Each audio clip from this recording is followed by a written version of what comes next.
حضرت جناب سیدنا سری سختی رحمتullah علیہ فرماتے ہیں میرا دل سخت ہو گیا تھا، میں بڑا پریشان رہتا تھا۔ حضرت معروف کرخی رحمتullah علیہ کی بارگاہ میں کئی دفعہ عرض کی،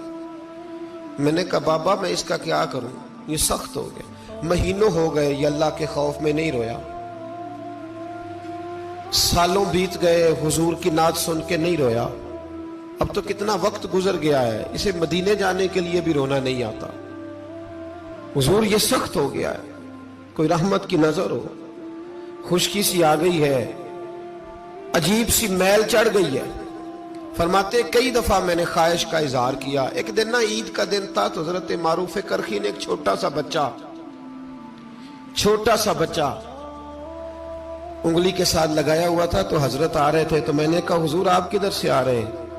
یہ بچہ کون ہے؟ فرمانے لگے یتیم ہے۔ سارے بچے عید والے دن اخروٹ کے ساتھ کھیل رہے تھے، بیچارے کے پاس اخروٹ کوئی نہیں، تو حضور آپ کیا کریں گے؟ تو حضرت معروف کرخی کہنے لگے پیسے تو میرے پاس بھی کوئی نہیں اخروٹ خرید کے دینے کے، میں یہاں سے کھجوروں کی گٹھلیاں چنوں گا، وہ گٹھلیاں بازار میں بک جاتی ہیں، میں یہ گلیوں سے گٹھلیاں چنوں گا اور چن کے میں نے کہیں بیچوں گا،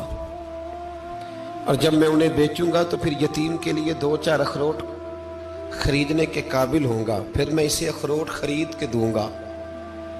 پتہ نہیں کہاں کی بات سنا رہا ہوں میں آپ کو، اور پتہ نہیں کہاں کا ذکر کر رہے ہیں بابا جی۔ بچہ یتیم ہے، بچے اخروٹ سے کھیل رہے تھے، اس کے پاس اخروٹ کوئی نہیں۔ بابا آج کا پیر تو معرفت کی بات کرتا ہے، تو یتیم کے لیے گٹھلیاں چننے چلا ہے۔ آج کا پیر تو کہتا ہے میں اے سی والے کمرے میں بیٹھ کے تمہیں بڑا عرش کے اعلیٰ کی بات بتاؤں گا، یتیم کے لیے گٹھلیاں چننا، مدرسے کے طلباء کی نوکری کرنا، یتیموں کا، غریبوں کا، ان مجبوروں کا خیال کرنا، یہ تو رواج ہی نہیں ہے آج کا۔ بابا تو کیا کہانی سنا رہا ہے؟ تو حضرت معروف کرخی کہنے لگے گٹھلیاں چنوں گا، پھر انہیں بیچوں گا، پھر جب کچھ پیسے ملیں گے نا تو میں اسے اخروٹ خرید کے دوں گا، اور فرمانے لگے جب یہ اخروٹ سے کھیل کر ہنسے گا نا تو اللہ میرے دل کو سکون عطا فرمائے گا۔ میں گٹھلیاں چننے جا رہا ہوں، میں مزدوری کرنے، تیری تلاش میں پھرا میں جنگل، پہاڑ اور دشت میں۔ تو حضرت سری سختی فرماتے ہیں میرے گھر میں پیسے تھے، میں نے کہا حضور اگر یہ نوکری مجھے مل جائے تو میں غلام جو ہوا، اگر مجھے دے دے یہ نوکری تو میں نہ کر لوں؟ فرمانے لگے تو کر لے۔ فرماتے میں اس یتیم کو پہلے گھر لے گیا، وہاں سے میں نے پیسے لیے، پھر بازار لے گیا، کپڑے خریدے، اس کے لیے ٹوپی خریدی،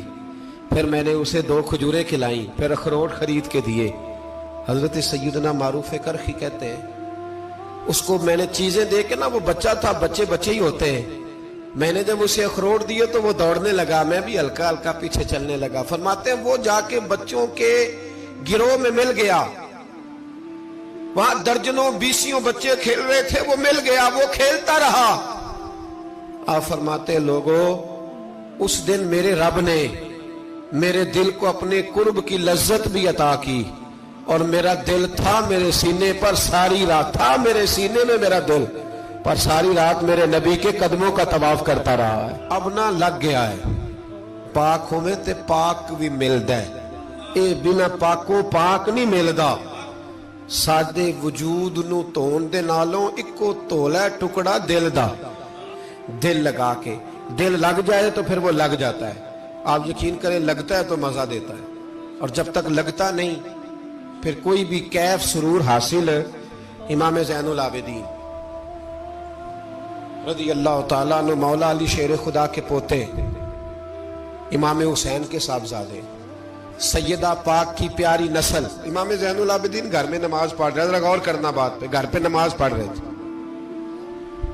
گھر میں آگ لگ گئی۔ جب آگ لگی ہے تو پھر شور بھی ہوتا ہے، کچھ لوگوں نے شور مچایا، آگ آگ آگ، دور دراز سے لوگ دوڑے، آپ کا ایک چھوٹا بچہ بھی پاس سویا ہوا ہے، آگ لگ گئی، شور ہو رہا، دور دراز سے لوگ پانی لے کے دوڑ رہے ہیں، آگ بجھائی جا رہی، امام صاحب نماز پڑھ رہے ہیں۔ حکم ہے کہ ایسی ایمرجنسی دیکھو تو نماز توڑ دو، پر اس کے لیے جو دیکھے ہی نہ، جسے سوجے ہی نہ ہو کیا رہا۔ امام زین العابدین پڑھتے رہے، نماز مکمل ہوئی تو آپ کی زوجہ کہنے لگی اللہ آپ پہ رحم کرے، گھر میں آگ لگ گئی تھی، سارا محلہ، سارا گاؤں، سارا شہر ٹوٹ پڑا، بچہ سویا ہوا تھا، آپ نے توجہ ہی نہیں کی۔ تو آپ فرمانے لگے ہلکی سی بن بناہٹ ہوئی تھی میرے کانوں میں، پر میں اللہ کی نماز پڑھ رہا تھا،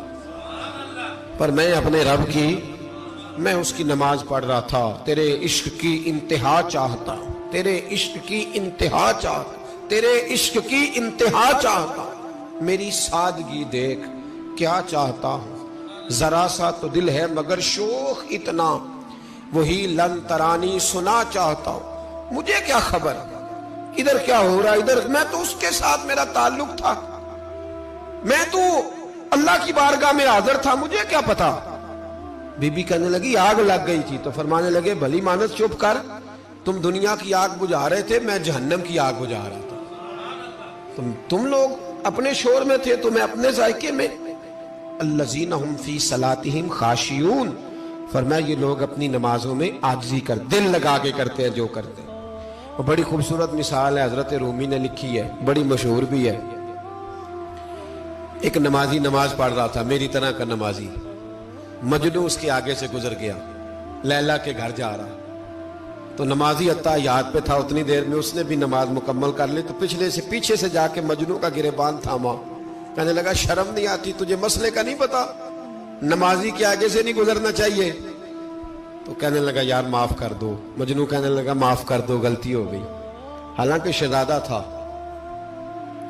تھا، پر معافیاں کیوں مانگ رہا ہے؟ اس لیے کہ کسی سے دل جو لگ گیا ہے،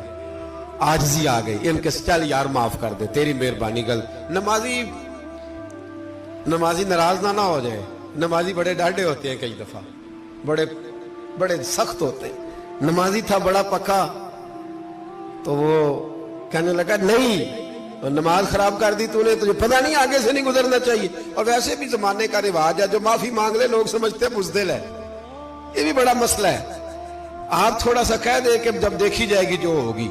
لوگ سمجھتے ہیں نہیں ہے دم کم، معافی مانگ لے سامنے والا بگڑ جاتا ہے، الا ماشاءاللہ، لیکن اس کا مطلب یہ نہیں کہ ہم معذرت کرنی چھوڑ دیں، وہ اگر بری عادت پہ ہے تو ہم نے اپنی اچھی عادت کو قائم رکھنا ہے، تو کہا جناب معاف کر دے، تو نمازی کہنے لگا نہیں تجھے عقل نہیں ہے، نمازی کے آگے سے نہیں گزرنا چاہیے، پھر مجنون نے بڑی بات کر دی، پھر ایک عاشق نے عاشقوں والا جملہ بولا، پھر ایک محبت کرنے والے نے بڑی بات کی، کہنے لگا یار نمازی میں تو معافی مانگ رہا ہوں تو نہیں دے رہا، چل ایک سوال کا جواب ہی دے دے کہ میں تو عورت کے عشق میں جا رہا تھا، مجھے تو نظر نہیں آیا کہ تو نماز پڑھ رہا ہے، میں تو بی بی کے عشق میں تھا، مجھے تو نظر نہیں آیا، تو بتا تو رب کے عشق میں تھا، تو مجھے کیسے دیکھ رہا تھا، میں تجھے کیسے نظر آیا، حالانکہ تو اللہ کے عشق میں کھڑا تھا، مالک حقیقی کی محبت میں تیری میرے اوپر نظر کیسے پڑ گئی، میں تو عورت کے عشق میں تھا۔ اب نمازی صاحب شرمندہ ہو گئے، مجنو کہنے لگا آج کے بعد جب رب کی بارگاہ میں کھڑے ہونا نا تو والذین آمنوا اشد حبا للہ، پھر نماز کے لیے نہیں اس کے پیار میں بھی کھڑے ہونا، دل لگا کے